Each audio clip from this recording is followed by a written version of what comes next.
Fatta benissimo, una replica come quella di Alpago, quindi una giornata di grande sport per i giovani. Nonostante le temperature elevate, ho visto atleti concentratissimi fin dalle categorie più giovani, quindi una grande organizzazione ancora una volta offerta dalla Silca. Un grazie a Zanetti, Aldo per il grande sforzo in questa organizzazione di questo evento. Non posso essere che soddisfatto come rappresentante della federazione nel Veneto per il successo di questa manifestazione.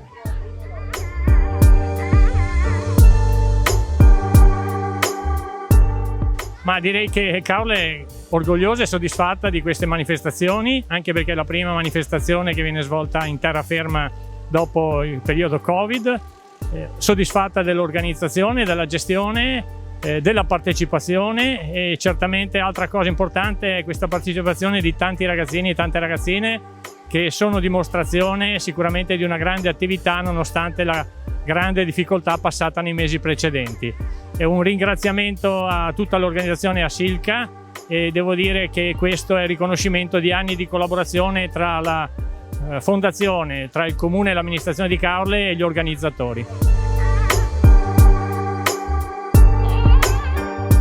Giornata molto calda, però mi è piaciuto molto vedere la determinazione di tutti gli atleti, malgrado il caldo hanno una resistenza pazzesca e hanno una grinta che mi contagia. Non vedo l'ora di tornare all'allenamento domani per esprimerla al meglio. Sono tornato a un periodo difficile e fortunatamente dopo 3 anni finalmente sono riuscito a tornare a fare decathlon. Settimana scorsa a Firenze è andata bene, soprattutto in termini di sensazioni. L'importante non era molto il risultato, era più riuscire a richiamare un po' di sensazioni di gara che era da un po' d'anni che mi mancavano. E adesso testa agli italiani, campioni italiani assoluti di fine mese, non vedo l'ora di poter gareggiare e esprimere al meglio quello che ho fatto in questi mesi, malgrado il virus. E di simile c'è l'alternanza tra diverse prove. La differenza magari può essere che le loro sono solo di resistenza e si susseguono senza una pausa. Noi da una parte siamo più fortunati, diciamo così, abbiamo un pulsante in testa on-off che ci permette di recuperare ogni volta tra una gara e l'altra. Però sicuramente la testa in entrambe le specialità gioca molto a favore dell'atleta, se funziona bene.